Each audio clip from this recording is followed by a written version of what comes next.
Hello everyone and welcome to another video about Chinese characters and especially phono-semantic compound characters. If you are new to the series, I suggest you go and watch the first video.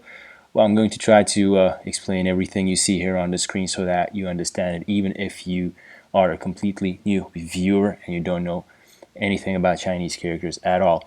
So today in this video I'm going to talk about the an phonetic series, and I'm going to start off with the main phonetic character in the series. There are unfortunately only two characters in the series, but pretty frequent ones, so I think it's going to be pretty useful to you anyway. So the title phonetic character in the entire series is this character, which is pronounced an in the first tone. Excuse my handwriting, I'm doing my best.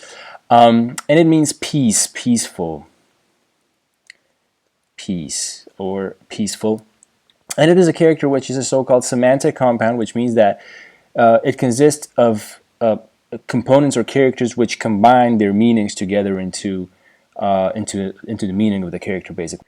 So the components in this character are basically the character is divided into two parts, like so, the top part and the bottom part. The top part of the character means roof, or usually when you see this component in other Chinese characters, it represents just basically a building of some sort. And the bottom part of the character is a standalone character, which is the character for woman. Woman. It's pronounced nu in the third tone. This is an N. Sorry for that. So basically the idea behind this character is that you have a woman in a house, which is the symbol of peace. Now, ancient China was a matriarchal society. I don't know how to pronounce this word in English, I'm sorry. Which means that the woman was the most important member of the family. Now, if you have a woman in the house, that would, according to them, be a symbol of peace, or at least this is the way we interpret this character today. So the character is pronounced an, it means peace. Some words that you can find this character in are words like anquan, means safe or safety, anjing means tranquil, something like that, and anwei means to comfort someone. So usually usually words where the root or something you can trace back the origin of these words to has to do something with peace. Now, so far we were talking only about the meaning of this character and not the sound and what its functions as a sound component are.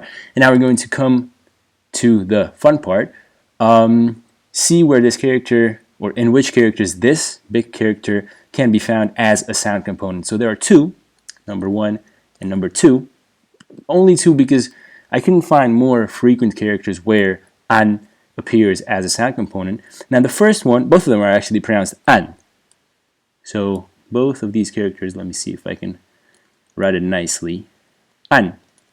And the fourth tone, this one too, an. The first one is, the meaning of this character is, the original meaning was table. So let me just, table. But there are some cases where this character still means table even today.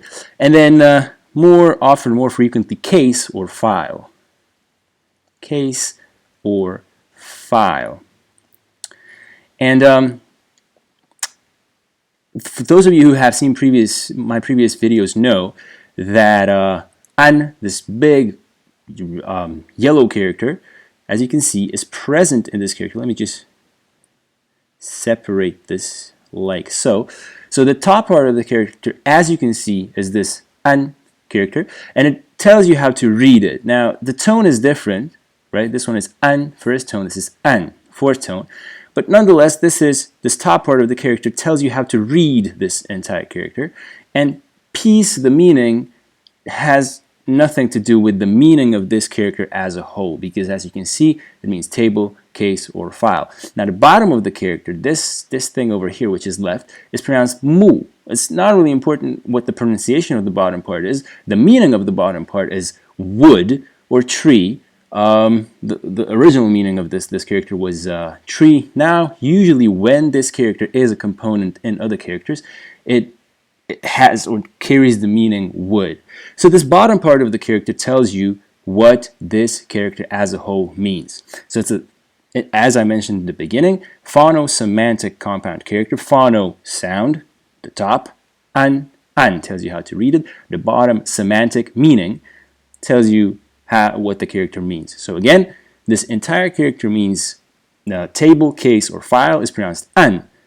The top of it, an, this huge character, tells you how to read it. The bottom of it, mu, tree or wood, tells you what it means, table, case, or file. Some of the more frequent words where you can find this character, for instance, tangan, which is a double character word for a file in a computer, at least in Taiwan, it is like that. Anjian is a file, like for instance, judicial file or a police case, police file, something like that. And then a slightly different word, ta'an, which is an answer. So much for this character. And the second character is also pronounced an, and it means to push something, to press. Press. That's the first meaning. And the second meaning, slightly difficult to derive, it is according to. I don't know if I can. According to. Excuse my handwriting.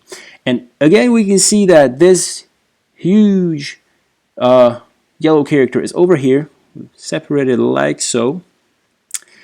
So the right part is telling you how to read this entire character, and the left part, this three-stroke thing, is the character for, or component, or some call it a radical, for hand.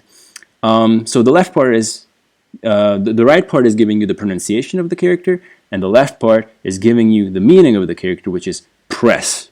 All right.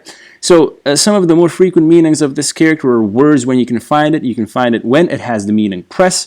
You can find this character in words like anmo, which means to massage, basically, or anyo, which is a button. Many other words, but I chose these two. You can look it up in a dictionary if you like. And then if it means according to, we have a two-character word, a very frequent one, which is anjao, which basically really means according to something. Hope you liked the video, and I will see you in the next one. Bye.